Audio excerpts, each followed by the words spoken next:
વહેલી તકે પૂરું કરો. એમ નહીં, મારા તો ઘર પરિવાર બાકી રખાય કોઈ અધિકારીનો એવો એમ નહીં સર, મેન્ટલી આપણને મરી જાવ. નહીં, નહીં. મારા છોકરા છોકરી, એવું મારો છોકરો તમે જોયેલો ને, ના, ના. તમને મળેલો ને? વાત કરીશું. મને કશું થયું તે ગઈ ના ના અને જો આપણે મજબૂત છે, પણ જો મને કશું થયું હવે તમે તમારી કામગીરી તંત્ર શાંતિ- જવાબદાર. તમને કોઈ પણ વસ્તુના પર કહી દેવો ને એમને કે મારું નામ ના લે, હું મારું કામ કરી નાખું. એવું તમે એવું એવું નહીં સર, મારે તમારી હું 2 વાગ્યા સુધી જાગું સર. બતાવું આપણી જે લાઈવ બતાવું તમે. આપણે 2 વાગ્યા આપણો જાગું. વિનય વિવેક વિવેક ખરો સાહેબ, પણ અતિશય હોય. હવે પણ એ વસ્તુના અનુસંધાનમાં આજે કર્મચારી એ બી આજે કર્મચારી તમે વાત કરી છે એ જે વસ્તુ ભાષામાં વાત કરે સાહેબ.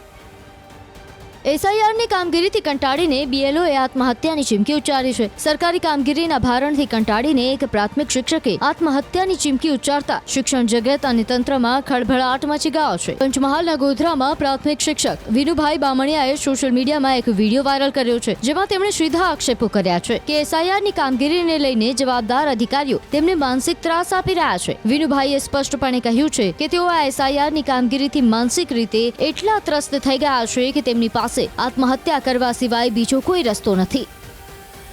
અમે જાણીએ છીએ કે રાષ્ટ્રીય કામગીરી છે, એનો અનાદર નથી કરતા, પણ મેન્ટલી હેરેસમેન્ટ ના કરો. તમારું કામ થઈ જશે, 4 ને 30 તારીખે પતી જશે. પણ આ લોકો એમ કે નહીં, તાત્કાલિક આલો, તાત્કાલિક આલો.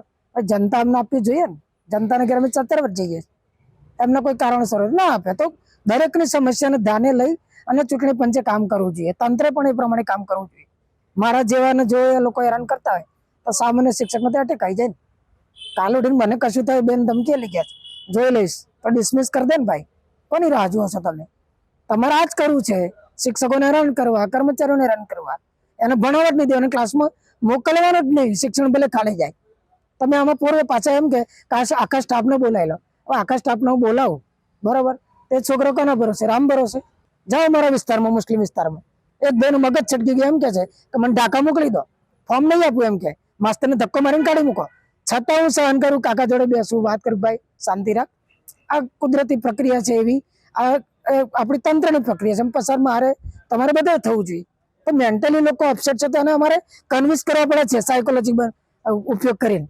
તમે એ તો કરી નહીં શક્યા, તમે પબ્લિકમાં જાગૃતિ નથી લાવ્યા, તમે કોઈ જગ્યાએ બેનર નથી માર્યા, બરાબર, તમે નથી રિક્ષા ફેરવી, શિક્ષકો પર જ બધો ભાર. વાહ ભાઈ વાહ સરકાર. તો આ ઘણી અનેક સમસ્યાઓ છે. એટલે તંત્રને 2 હાથ જોડીને વિનંતી છે કે ભાઈ મર્યાદામાં તમે રાખો, તમારું બધું કામ થઈ જશે. અમે સમજીએ છીએ ગંભીરતા શું છે. ઇલેક્શનમાં અમે જે કામ કરે છે ને માસ્તર હોય, એવું જગતમાં કોઈને નહીં કર્યું હોય. એ લોકોને અમે કહ્યું કે ભાઈ તમે ખાલી ઓનલાઈન કામગીરી કરો, અમે ઓફલાઈન કરીએ, અમે ઉઘરાઈએ, જમા કરીએ. એક જ દાડામાં લોકો થાકી ગયા. અને બીએલઓને બધાને કહી દીધું કે ભાઈ તમે રાતોરાત જાગો, 12 વાગે જાગો, સવારે ઉઠીને કામ કરો, ફલાણે જાઓ, ઢેકણે જાઓ, ઓનલાઈન કરો. તો તંત્ર શું કરે છે? જવાબદારી કોની? ટેકનોલોજીનો સદુપયોગ કરો ને. બોલાવો, ઘણા ટેકનિશિયનો ગુજરાતમાં પડ્યા છે.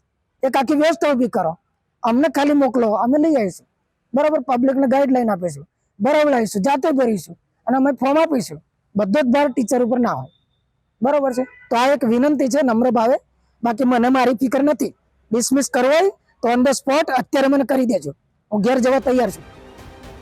શિક્ષકનું કહેવું છે કે મોડી રાત સુધી એસઆઈઆરની વધારાની કામગીરી કરી રહ્યા હોવા છતાં તંત્રના જવાબદાર અધિકારીઓ તેમને જાણી જોઈને હેરાનગતિ કરે છે, કામગીરીમાં ખામી કાઢીને બિનજરૂરી દબાણ કરે છે. આ બાબતે તેમણે ગોધરાના ધારાસભ્ય CK રાઉલજીને પણ લેખિત અને મૌખિક રજૂઆત કરી છે, જેને લઈને ધારાસભ્યએ સહાયક BLOની નિમણૂકનું આશ્વાસન આપ્યું હતું. જો એવી કોઈ ફરિયાદ હશે તો એના અનુસંધાનમાં સરકારશ્રી અને વહીવટતંત્રએ પણ BLOની જોડે એક બીજો સહાયક BLOની વ્યવસ્થા કરી છે. એટલે કોઈ BLOના અનુસંધાનમાં હવે વધારે પડતી કામગીરી રહેશે નહીં, એ પ્રમાણેની સરકારશ્રી તરફથી વ્યવસ્થા કરવામાં આવી છે. એટલે એવો ભવિષ્યમાં કોઈ પ્રોબ્લેમ થાય નહીં. અને તેમ છતાંય અમારા સરપંચશ્રીઓ, તાલુકા પંચાયતના ચૂંટાયેલા સભ્યો, જિલ્લા પંચાયતના આ કામગીરીમાં મદદરૂપ થવા માટે આજે આ મિટિંગનો આશય હતો.